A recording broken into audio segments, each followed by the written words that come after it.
Récemment, il y a une société à Wall Street qui devient particulièrement intéressante. Beaucoup de personnes disent gaulement qu'elle est chère. Mais le capital, lui, ne semble pas vouloir partir. Cette société, c'est Palantir. Son ticker est PLTR. Lors de la dernière séance, l'action a clôturé à 133,99 $ en légère hausse de 0,19%. À première vue, le mouvement semble très limité. Mais en réalité, les divergences du marché autour de Palantir deviennent de plus en plus importantes. Certains pensent que c'est une bulle liée à l'intelligence artificielle. D'autres pensent au contraire que Palantir pourrait devenir l'une des sociétés logicielles les plus spéciales des 10 prochaines années. Avant de commencer, si vous suivez aussi l'intelligence artificielle, les valeurs technologiques américaines et les positions importantes des investisseurs institutionnels, vous pouvez rejoindre notre cercle d'investissement. Pour les actions très volatiles, je partage généralement en avance dans la communauté les niveaux clés d'achat et de vente, les ajustements de portefeuille des institutions, ainsi que certains mouvements de capitaux avant les résultats. Car pour une action comme Palantir, ce qui détermine souvent le rendement, ce n'est certes pas seulement la direction. C'est aussi votre capacité à supporter la volatilité. Très bien, continuons. Beaucoup de personnes que Sercosin-Token ne savent toujours pas vraiment ce que fait Palantir. Mais cette société est très différente des entreprises classiques d'intelligence artificielle. Elle ne crée pas de chatbot grand public, elle ne dépend pas non plus de la publicité pour gagner de l'argent. En revanche, sa croissance de trésorerie est très saine. Ce que Palantir fait réellement, c'est construire des systèmes de décision fondés sur les données. Pour le dire simplement, elle aide les gouvernements et les grandes entreprises à intégrer des données qui étaient auparavant dispersées et difficiles à exploiter. Puis elle les transforme en analyse, en prévision et en décisions opérationnelles. Palantir possède deux plateformes centrales. La première s'appelle Gotham. Elle est principalement utilisée par les gouvernements et les forces armées. La seconde s'appelle Foundry. Elle est principalement destinée aux entreprises commerciales. Ce qui rend Palantir particulièrement différente, c'est son ADN très marqué par la technologie de défense américaine depuis sa création. L'entreprise affirme même ouvertement qu'elle travaille uniquement avec les alliés occidentaux. C'est aussi pour cette raison que de plus en plus d'investisseurs à Wall Street aiment qualifier Palantir de société logicielle de défense de l'ère de l'intelligence artificielle. Certains vont même jusqu'à la comparer à une version intelligence artificielle de Lockheed Martin. Car la guerre du futur, les systèmes de renseignement et la sécurité des données dépendront de plus en plus de l'intelligence artificielle et de l'analyse de données. Et Palantir se trouve précisément à cet endroit. Mais le point le plus important est ailleurs. Pendant longtemps, le marché pensait que Palantir dépendait trop des contrats gouvernementaux.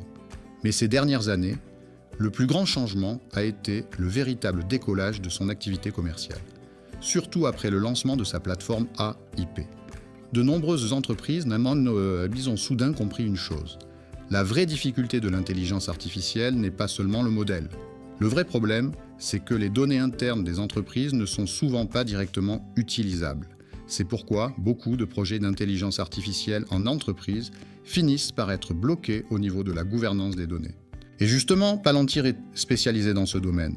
C'est pour cette raison qu'elle ressemble de plus en plus à une couche logicielle de base pour l'intelligence artificielle et non à une simple société de logiciels traditionnels. Il y a aussi une autre donnée que le marché surveille de très près. Environ 46% de l'actionnariat de Palantir provient aujourd'hui de gestionnaires d'investissement traditionnels. Qu'est-ce que cela signifie ? Cela signifie que les acheteurs ne sont plus seulement des investisseurs particuliers ou des capitaux de court terme.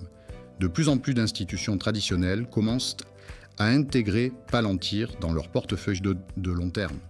Ce changement est très important, car dans le passé, PLTR ressemblait souvent à une action portée par le sentiment des investisseurs particuliers. Mais aujourd'hui, elle devient progressivement plus institutionnelle. Et lorsque cette institutionnalisation se produit, la logique de valorisation peut complètement changer. Regardons maintenant les objectifs de cours. Les avis de Wall Street sur Palantir sont extrêmement divisés. Les estimations les plus basses se situent autour de 70 $. Les plus élevées montent même jusqu'à 255 $. L'objectif moyen se situe autour de 185 $. Cela montre une chose très claire. Le marché n'arrive pas encore à évaluer précisément Palantir, car personne ne sait vraiment jusqu'où peut aller le logiciel d'entreprise lié à l'intelligence artificielle. Aujourd'hui, PLTR ne se négocie donc plus selon une logique traditionnelle de ratio court-bénéfice. Le marché négocie plutôt l'idée d'un futur système d'exploitation pour l'intelligence artificielle. Et il y a un autre point très important. Le contexte géopolitique mondial devient de plus en plus complexe. Au cours des prochaines années, les investissements du gouvernement américain dans l'intelligence artificielle, la sécurité des données et les technologies de défense devraient très probablement continuer à augmenter.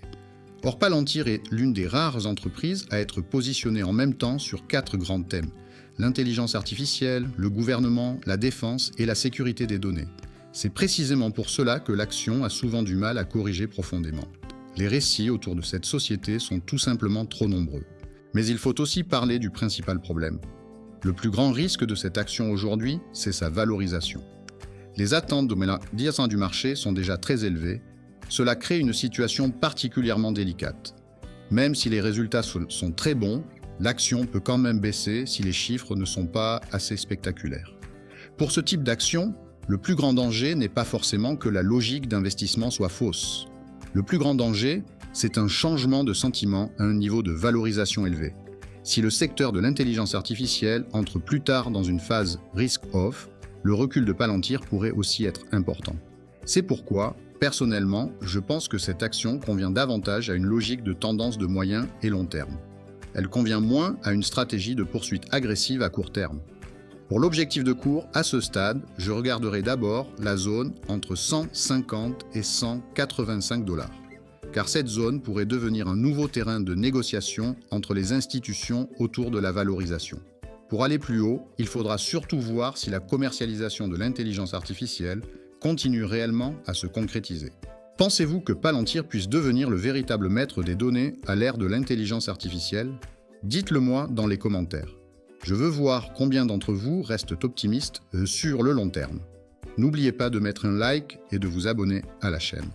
Je partagerai davantage d'actions technologiques liées à l'intelligence artificielle et de logiques de trading importantes dans la communauté en avance. On se retrouve dans la prochaine vidéo.